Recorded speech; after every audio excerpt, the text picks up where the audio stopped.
We know that we are compelled by Christ to move beyond just these four walls as a church. And we want to be a church that continues to look beyond our walls with the love of Jesus to bless the socks off this community. And as a church, we feel led to be a church that is for the good of our city.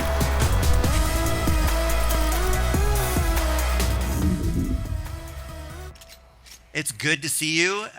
With every genuine bone in my body, I am so happy to be here with you. And I am really looking forward to sharing the good word with you this morning, and I hope you're ready to receive it. Okay? A little feedback. Are we good? Are we all in the room together? All right. Fantastic. Bill took us through our launch last week into our vision statement for the good of our city and asked me to step into week 2 and talk more about this vision statement. So this is your first week with us, or you weren't here last week. We are a people who are living into this reality for the good of our city, and we're going to spend the next 5 weeks unpacking that and inviting people to move into this space as we do our best to describe how beautiful this expression is of what God is leading us into as a people. Now, I had this shirt on a couple of weeks ago, and I was at a coffee house in Lafayette. And while I was there, the barista behind the counter said, "Hey, I like your shirt," which is a great invitation into, let me tell you about it. So they asked me questions about the church, and they were asking me questions about what do you mean by for the good of our city? And it was really a kind of a cool conversation back and forth. And so wearing this out in the community is just a great connection point of engagement to meet with people, to connect with people, and to invite people into what God's already doing throughout the Front Range and throughout our cities that we all come from. And then I was talking with a couple of you last week who are reframing and rethinking about how do I live into for the good of our city as a lawyer? How do I live into that as a therapist? What does that look like in my own calling as a person? How do I become the best version of what God has called me to do in my own calling and to engage for the good of all people, for the good of my particular community that God has placed me in? So it's neat to see the creative imagination and the engagement coming from people within this family as well. And what I love about this vision statement, it feels like a strong pull forward. And so a good vision statement invites us to move forward into something good, into something beautiful, into something hopeful. This statement feels like it's pulling us into the future, pulling us into something bigger than ourselves, and inviting us into this space of living into this reality for the good of any city that I'm in, for the good of my neighborhood, for the good of the people that I get to live with, for the good of my spouse, for the good of the schools, all these different things that we get to engage upon. And so this is a great invitation forward. So this morning what I want to do is I want to spend a little bit of time unpacking the good, but I want to start with talking a little bit about our inner lives. And so much of what we do is we focus on the outer world and we focus on the things that we get to do for God. And many times we are not quite aware of what's going on in our internal selves and to our story inside of our own lives. So I want to spend a little bit of time going to the inner world for a bit, and then we're going to focus externally and unpack and reinforce what Bill talked about last week in regards to Matthew chapter 5. He brought us into a piece of the Sermon on the Mount from Jesus, where Jesus talks about salt, light, city, and shininess, my interpretation of that. And he makes these statements about who his students are, the people that have chosen to follow him in the world. He says, you are salt, you are light, you are a city, and you shine. And then I want to capture all of that with this statement is that we get to be salty citizens, okay? Just say that within your own self right now. A salty citizen doesn't just roll off the tongue really well. Can't you almost taste it?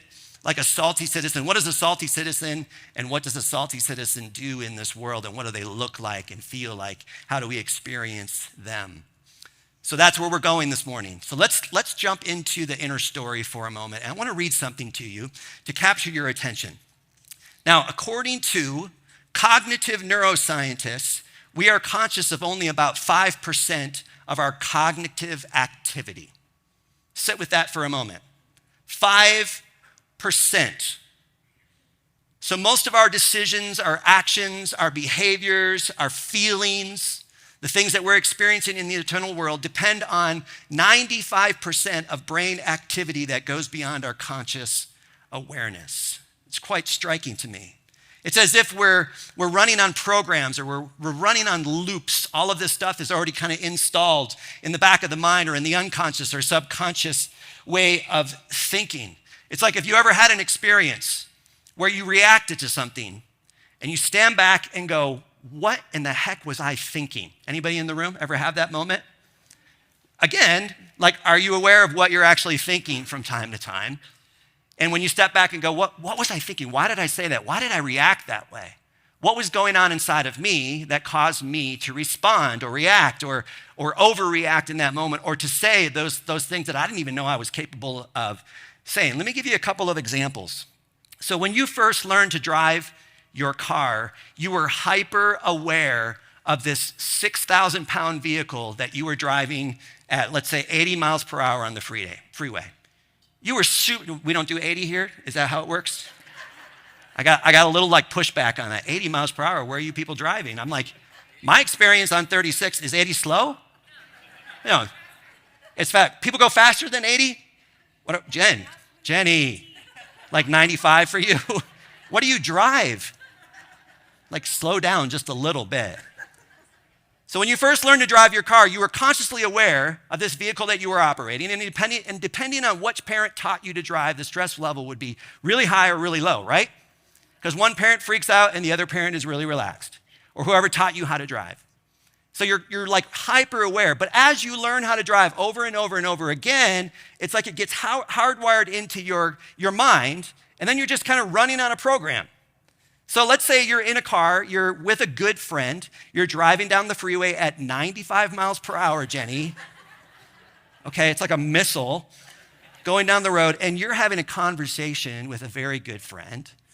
And if I were to ask you, Jenny, after 30 minutes of driving so well at 95 miles per hour, what did you see in the last 30 minutes?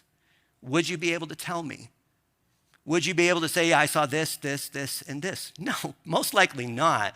You might have a few highlights. Yeah, I saw this billboard that caught my attention, but you were completely immersed in the conversation. But somehow, your mind was still driving the vehicle. Somehow it was happening. And we've all had that experience. Or when you first learned to tie your shoes, you're like hyper-focused on tying the shoes. After doing it over and over and over and over again, you now tie your shoes on a program. It's like as you're tying your shoes, you can watch other things going on. You're not even really consciously thinking about it. You're just doing it. It's like running in a particular loop. Now, those are just two surface examples. But what if we got into your character development as a human being? And we started to think about the words that you say to other people, the words that you speak over your own lives, the words that you're telling yourself on an internal basis, on an internal loop. Would we be surprised at what we're hearing going on inside of your inner narrative? Now, the average human has anywhere between 60 and 70,000 thoughts a day.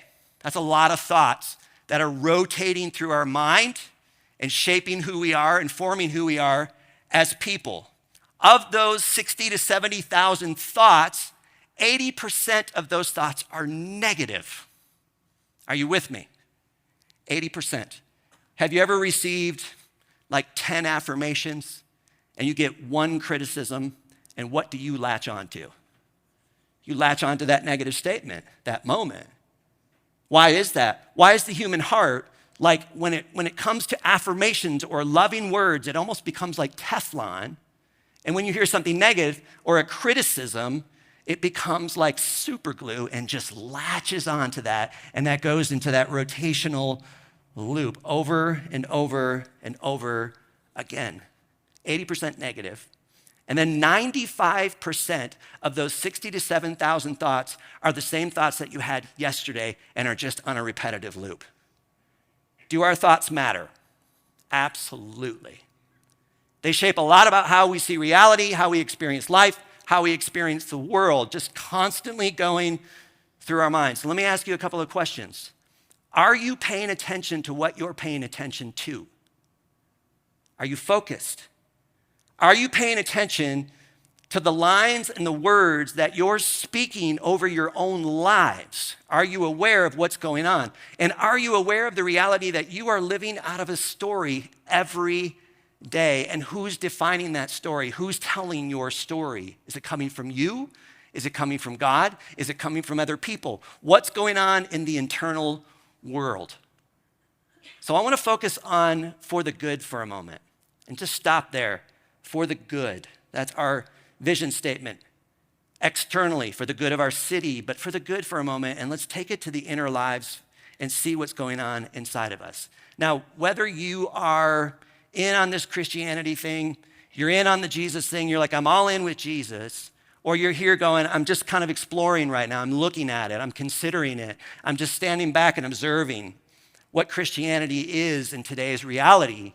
Here's a reality for all of us, friends. Every one of us in this room has been created in the image and likeness of God, the creator of the universe. Now, it's something that we can all get behind. The reality of that is that comes from the biblical narrative that every one of us has been breathed into by the very breath of God. And so we are image bearers of this divine God who created everything around us. All of us are image bearers of the Father. Now, I want you to step back into your awareness for a moment. If you've left the building, come on back. And I want to invite you into a statement. And I want all of us, just for a moment, in the quietness of our minds and in our bodies, to say this over your life. Are you ready? I am an image bearer of a good God. Just say that over yourselves. If you want to close your eyes for a moment. I am an image bearer of a good God.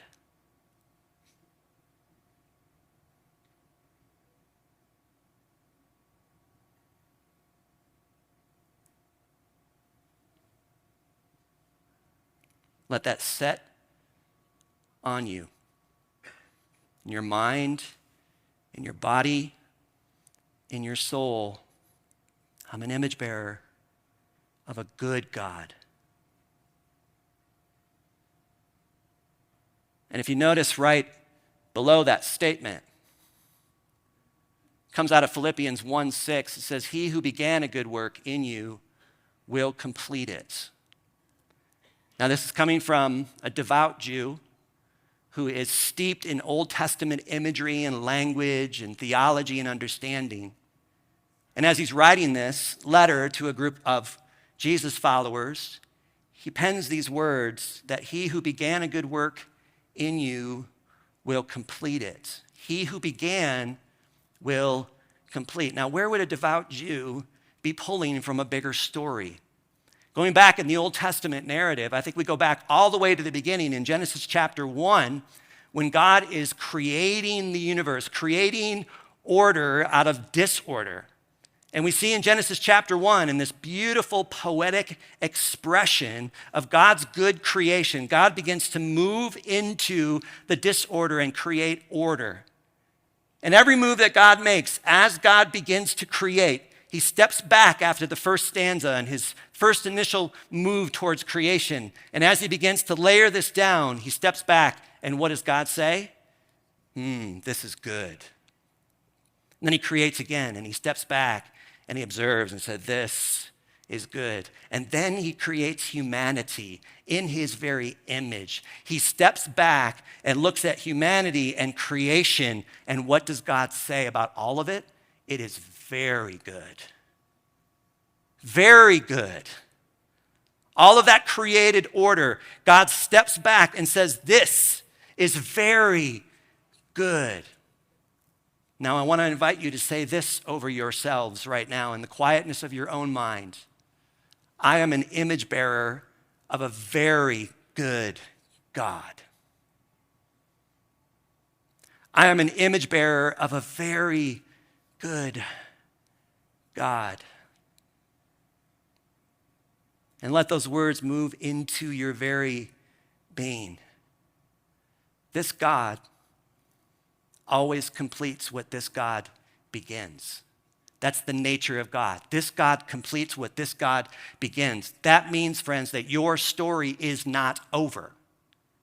If this is true, that this God completes and is completely involved in the outcome of life, that God completes whatever that God begins. And that God, all of that creative energy, all of that creative power, all of that beauty and goodness that exists in God is in each one of us as God creates in us the goodness of life. And he steps deep into our very beings. Now, I want to introduce you to a theological concept that I think explains this so beautifully. And the theological concept is called eschatological realism. Now, how's that for a word? Like, try to throw that into your Scrabble mix, right? Eschatological realism. It's just like, ooh, what is that? So when we break it down, eschatological or eschatology has to do with the end of all things, the end, the judgment, the final judgment, or this is where we've landed, it's completed. And then if we take the word realism and break that down, I'd say that realism has to do with reality at its most raw. So if you take the two and combine it, what it's explaining is this is who you are becoming as a person. This is the kind of person that you are in the midst of coming. Now, Chris Sturgeon, I want you to come up here on stage with me for a moment. You were just getting ready to sip your coffee, and I surprised you, and because I want you to pay attention. This is completely unplanned, but I figured you're good with this because you've been up here before. It's not my first time. All right, so I want you to turn around for a moment. You trust me? Yes. Okay, good. Okay, I just totally got caught up in the moment. So, eschatological realism, the kind of person that Chris is becoming. So much of what we experience in life is what I call the push. So we got the push and the pull.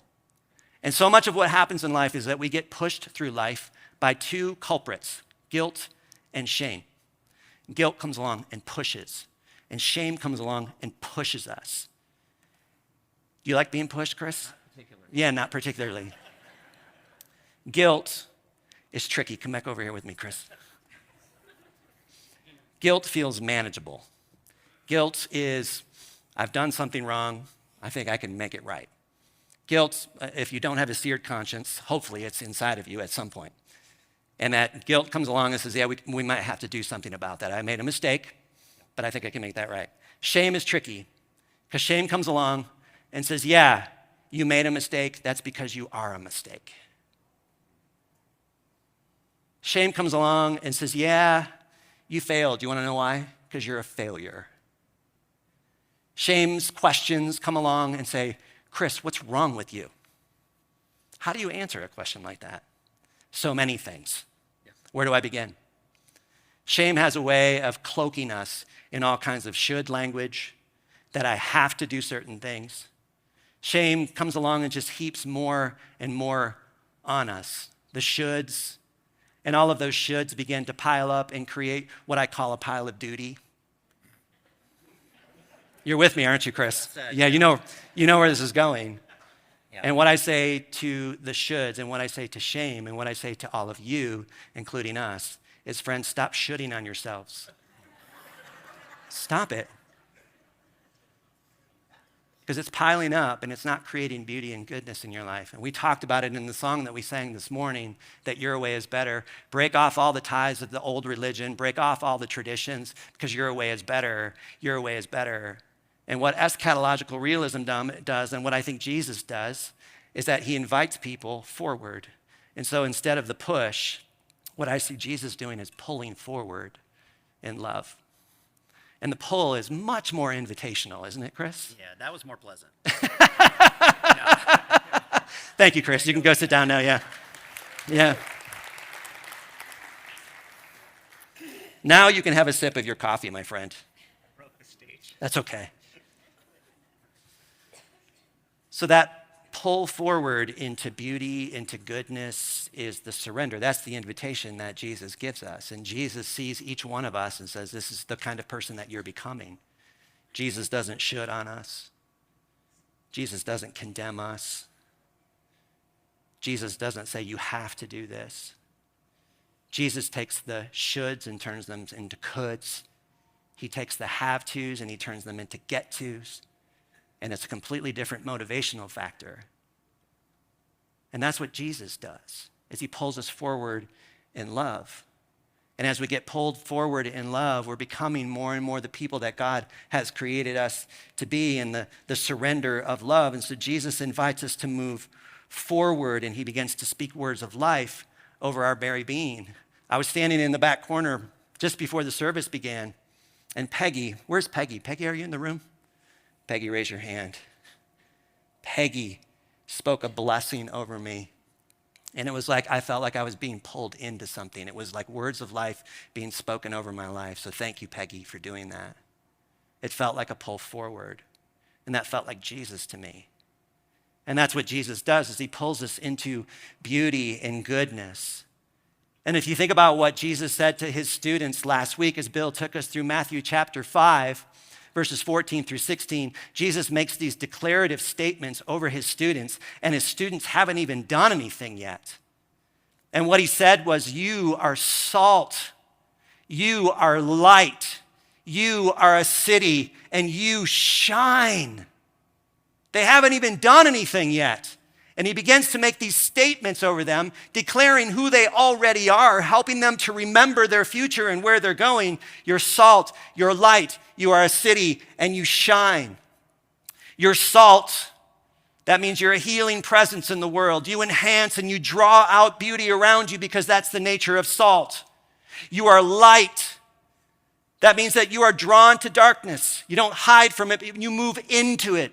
And that you are a city, a diverse group of people with all kinds of different opinions and situations, and that you hold the tension well because you are a city of people who are invited into the way of Jesus in the world, and you shine, my friends.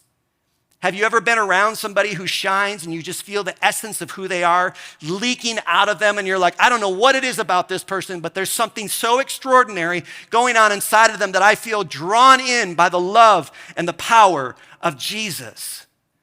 And what Jesus is doing here is he's making a declaration over his students that you are salty citizens.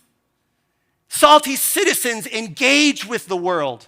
Salty citizens move out into the world and they bring healing and hope and love.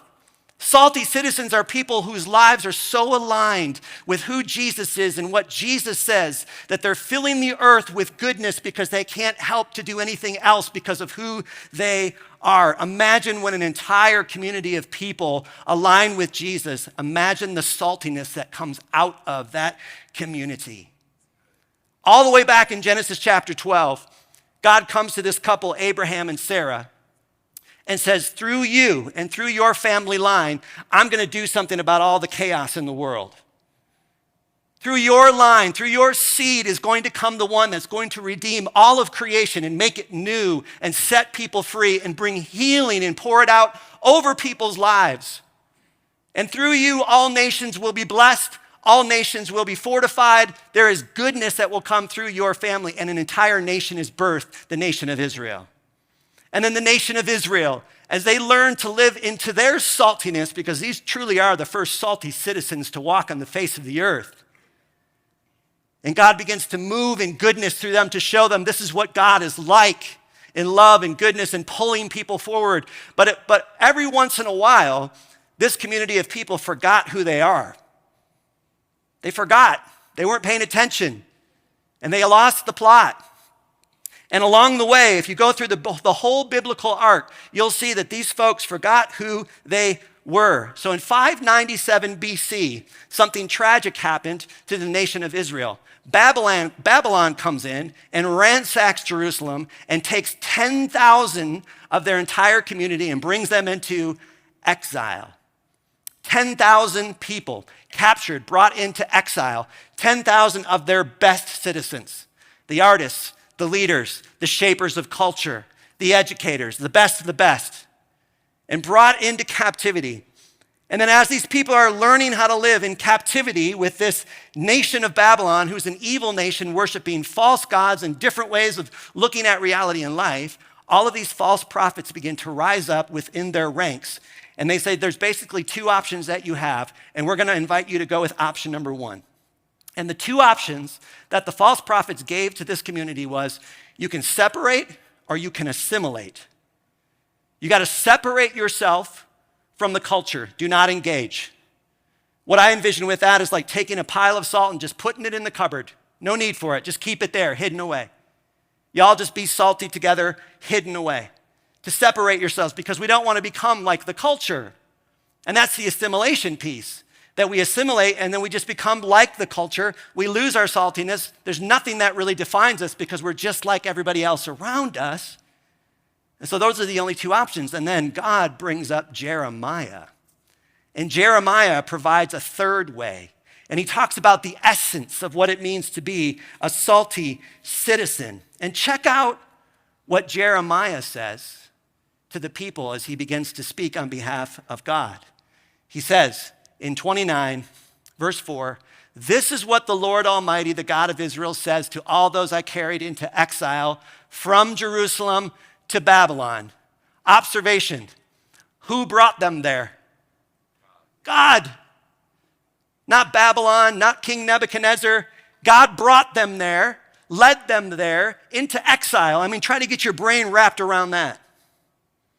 God brings them into exile, raises up a prophet who says, I want you, first of all, to be aware that I brought you here, and I brought you here for a reason, because you're salty citizens, and I'm inviting you to step in and bring light into the darkness. Not to separate, not to assimilate, but the third option is to make sure you maintain your identity of who you are as God's people, and you don't lose the essence of who you are, because you believe into this beautiful narrative that you are salt, you are light, you shine, and you are a city. So you stay in and you remain potent and excellent and invite people to remember who they are. And then he goes on and he drops this at the end of his statement. Verse 29, verse 7, he says, "Seek the peace and the prosperity of the city to which I have carried you into exile. Pray to the Lord for it, because if it prospers, you too will prosper." And that's the invitation. That's this, for the good of our city. And as we walk around our neighborhoods and we walk around our schools and we think about our educators and we think about all the things that they're doing, we are a kind of people who pray and bless, because we want to be potent citizens in this kingdom that God has called us to step into fully. That we want to be a healing presence. That we're not interested in separating ourselves from the culture. We want to be a part of it and remain connected to Jesus and what Jesus says about us and who we are as people. To stay directly connected at the very center and the heartbeat of who Jesus is and what Jesus says that we are. We are salt, we are light, we are a city, and we shine, friends. So I'm inviting you to shine, heal, enhance, bring out the beauty and the goodness around you because of who you are. Surrender to the pull of Jesus, and don't let shame and guilt push you around any longer. But surrendering to the pull and the goodness of God, that I am an image bearer of a very, very good God. Rest in that. And let's respond with a song that invites us to step into the overflow, the goodness of Jesus. And I want to speak blessing over your life. And I want to proclaim healing over your lives. In Jesus' name. Receive that. Receive the love of Jesus. Receive the love of Jesus. Receive the healing power of Jesus over your life, over your minds, over every bit of who you are as people. Pay attention, image bearers of this good and gracious God who sees you, who loves you, who desires you, who wants good things for you and your life. So I speak life over you. I speak blessing over you. I speak goodness over you. May you receive the goodness of God this morning. And now, my friends, may the Lord God bless you. May he keep you. May he cause his face to shine upon you so that your response is only to shine back into the world, because that's what shiny people do. And may he lift up his countenance upon you. All that he is surrounding you, swirling around you, leading you forward. And may he give you his peace in the name of the Father and of the Son and of the Holy Spirit.